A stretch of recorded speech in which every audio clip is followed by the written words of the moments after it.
Ce soir, je veux parler de la bataille pour l'esprit. Il y a une grande bataille qui fait rage dans le monde aujourd'hui entre les forces de Dieu et les forces de Satan pour l'esprit des jeunes comme des plus âgés. Jésus résumait les 10 commandements de Moïse en disant que nous devons aimer le Seigneur notre Dieu de tout notre cœur et de toute notre âme. Il y a 3 soirs, j'ai parlé de la bataille pour votre cœur. Ce soir, c'est la bataille pour votre esprit.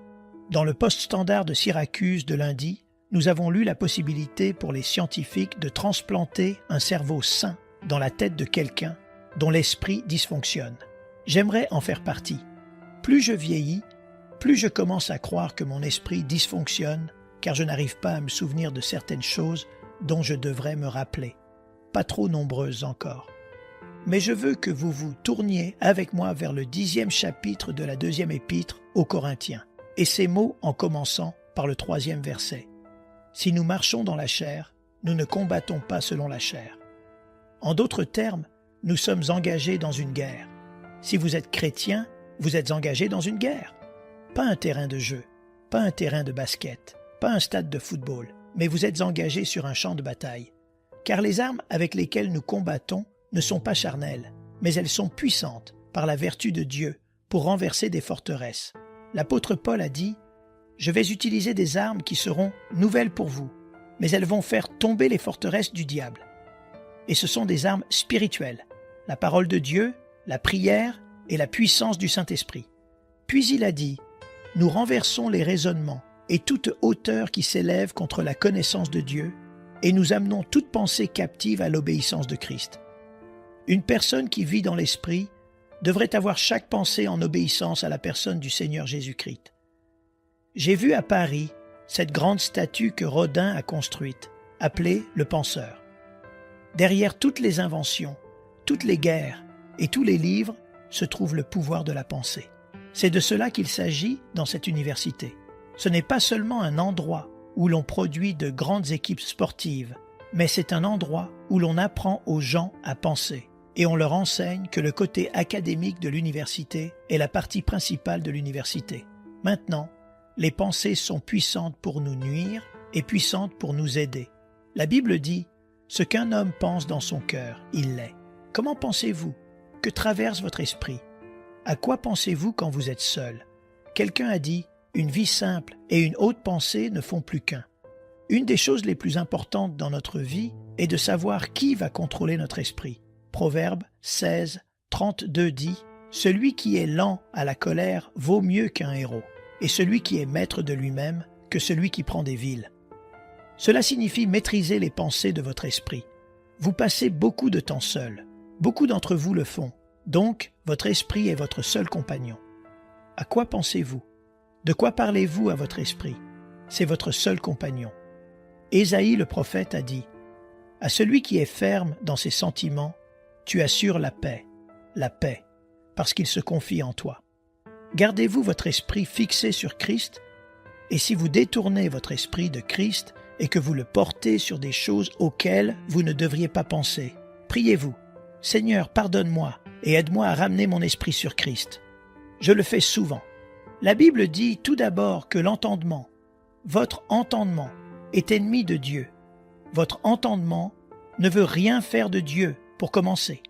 Dans Romains 8, 7, il est dit « Car l'affection de la chair est inimitié contre Dieu, parce qu'elle ne se soumet pas à la loi de Dieu, et qu'elle ne le peut même pas. » L'apôtre Paul a écrit aux Colossiens dans le 1er chapitre et a dit que jusqu'à ce qu'ils soient venus au monde, venus à Christ, ils étaient étrangers et ennemis par leurs pensées, ennemis de Dieu, étrangers à Dieu, séparés de Dieu dans leur entendement.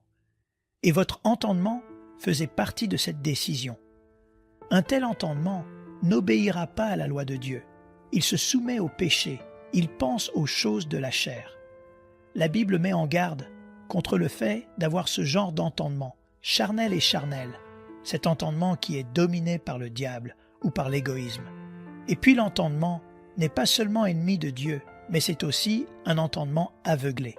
2 Corinthiens 4, 3 dit « Si notre évangile est encore voilé, il est voilé pour ceux qui périssent, pour les incrédules dont le Dieu de ce siècle a aveuglé l'intelligence. Il a le pouvoir surnaturel d'aveugler votre entendement et vous le laissez faire. Vous devez le laisser faire. Et si vous le laissez faire, il peut aveugler votre entendement. Je ne peux pas expliquer le voile apparent qui pèse sur le cœur de certaines personnes.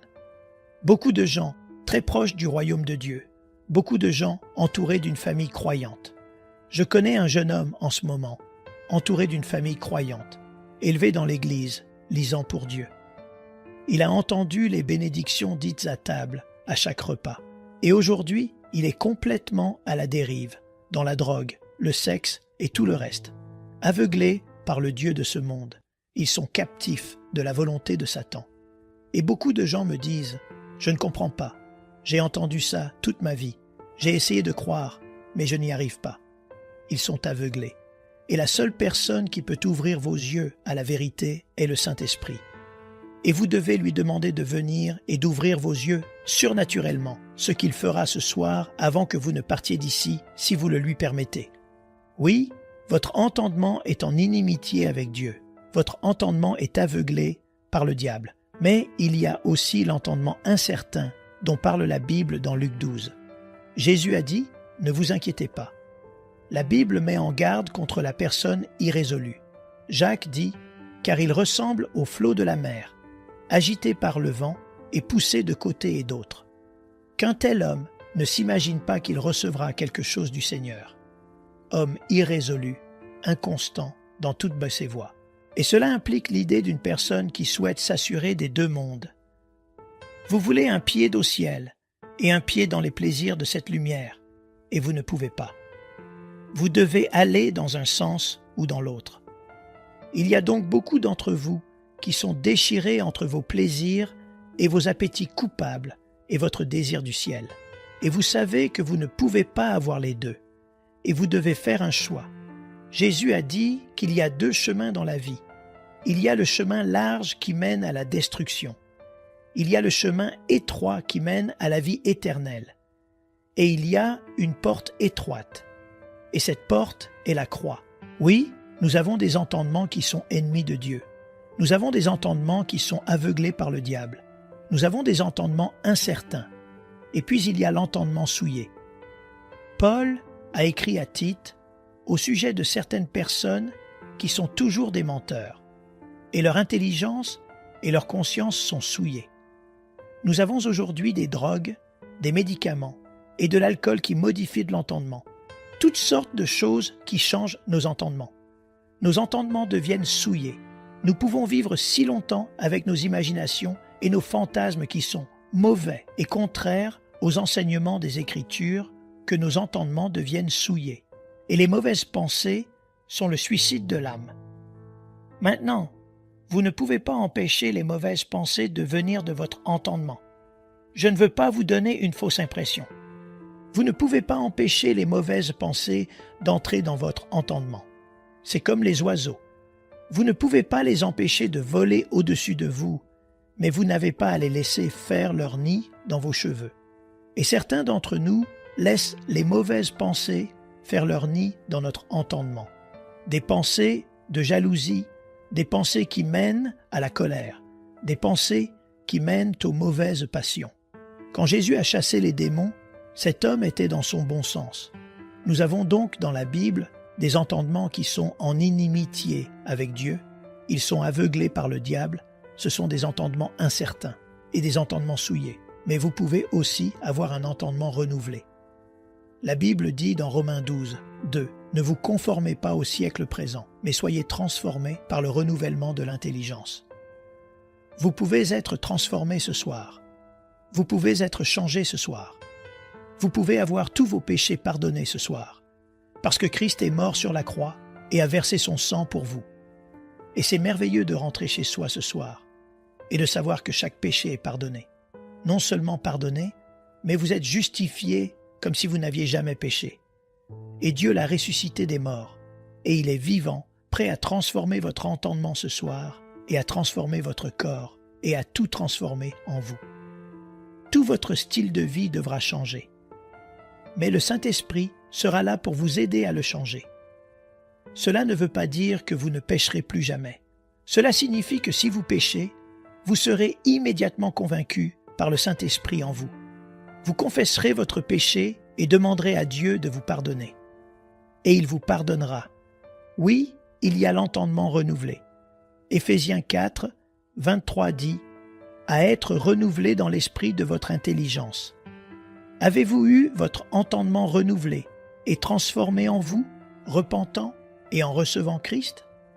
Eh bien, vous direz, « Eh bien, Billy, vous savez, j'ai été baptisé, j'ai été confirmé, j'appartiens à l'Église. » C'est merveilleux. Je vous demande ce soir de reconfirmer vos vœux de confirmation. Je vous demande de reconfirmer ceux qui vous ont baptisé dans les paroles qui ont été dites lorsque vous avez été baptisé et de dire « Ô Dieu, je veux te suivre comme il a été promis que je te suivrai. » Dans Philippiens 2, 5, il est dit « Ayez en vous les sentiments qui étaient en Jésus-Christ. » Nous devons avoir l'entendement de Christ. En transformant et en renouvelant votre entendement, vous pouvez changer votre entendement et Christ le transformera. C'est ce que signifie vraiment la repentance. Le mot repentance signifie changement d'entendement. Cela signifie que vous allez changer de style de vie, changer la direction dans laquelle vous allez. Vous allez dire à Dieu, « Je suis désolé, j'ai péché, je veux être une nouvelle personne. » Paul a demandé aux Corinthiens, « Qui a connu la pensée du Seigneur ?» Et il a répondu lui-même, « Nous avons la pensée de Christ. » Quand vous avez la pensée de Christ, vous avez la pensée de la loi. Nous, qui connaissons Christ, avons la pensée de Christ. Nous qui avons été sauvés par sa grâce avons la pensée de Christ. Vous tous qui avez dit oui à son appel, avez la pensée de Christ. Pas un entendement parfait, mais un entendement qui est maintenant contrôlé par Christ plutôt que par Satan, et votre propre nature pécheresse. Ensuite, la Bible parle des personnes qui ont l'esprit spirituel. Dans Romains 8, 6, « Mais l'affection de l'esprit, c'est la vie et la paix. » Dans 2 Pierre 3, 1, il est dit « Voici déjà, bien-aimés, la seconde lettre que je vous écris. Dans l'une et dans l'autre, je cherche à éveiller par des avertissements votre saine intelligence. Ne voudriez-vous pas avoir un esprit pur, un esprit spirituel, un entendement transformé? » Maintenant, quand je dis entendement, cela signifie toute votre vie, parce que votre entendement, dans un sens, contrôle votre vie avec votre cœur. Vous avez un corps. À l'intérieur de votre corps se trouve votre esprit, votre âme. C'est la partie de vous qui vivra éternellement. Votre corps ira dans la tombe, mais vous, le vrai vous, vous allez vivre éternellement. Et tout va se décider sur ce que vous faites de Christ. Vous êtes-vous repenti de vos péchés? En êtes-vous sûr? Vous pouvez le faire ce soir en disant simplement « Seigneur, j'ai péché et j'en suis désolé. Je suis prêt à changer ma façon de vivre. Je veux que tu transformes mon entendement. Je veux que tu renouvelles mon entendement et toute ma vie. Je veux avoir l'esprit spirituel. Je veux que tu éveilles de la pureté dans mon entendement. » Je vais vous demander de faire cela ce soir. Nous avons vu des centaines et même des milliers de personnes faire cette semaine quelque chose que je vais vous demander de faire. Je pense qu'hier soir, il y avait quelque chose comme 1300 personnes. Et la veille, c'était 1400. Et c'est comme ça que ça s'est passé soir après soir. Je vais vous demander de dire « J'ouvre mon cœur à Christ. J'ouvre mon entendement à Christ. Je veux qu'il m'ait. Je suis prêt à changer de style de vie, quel qu'en soit le coût. Je suis prêt à le payer pour savoir que j'appartiens à Christ. » Nous aimerions vous donner l'opportunité de faire de Jésus le Seigneur de votre vie. Voulez-vous bien prier avec moi? Dites, Seigneur Jésus, je me repens de mes péchés. Viens dans mon cœur. Je fais de toi mon Seigneur et Sauveur. Et merci, Seigneur, pour le baptême du Saint-Esprit en moi. Dans le nom de Jésus. Par cette simple prière, nous croyons que le Saint-Esprit vous conduit sur le chemin de la nouvelle naissance. Allez dans une bonne église dont le fondement est la parole de Dieu, passez par les eaux du baptême et donnez à Dieu la première place. Nous espérons de tout cœur que ce message vous encouragera. Si vous connaissez quelqu'un qui puisse être encouragé, s'il vous plaît, envoyez-le lui pour nous aider à atteindre plus de gens et à propager l'Évangile. Édifions le corps de Christ ensemble. Appuyez sur la cloche des notifications et merci infiniment de nous soutenir en vous abonnant à notre chaîne. N'hésitez pas à laisser vos requêtes de prière dans la section des commentaires. Sachez que même si vous ne voyez pas de réponse à votre requête, que ce soit sur YouTube, email, Facebook ou sur Messenger, nous avons prié pour vous. Nous invitons humblement le corps de Christ à soutenir chaque requête en écrivant une prière dans la section commentaires. Tenez-vous ferme dans la foi avec nous pendant que nous prions. Que la grâce et la paix du Seigneur Jésus-Christ soient avec vous tous et qu'il vous bénisse merveilleusement.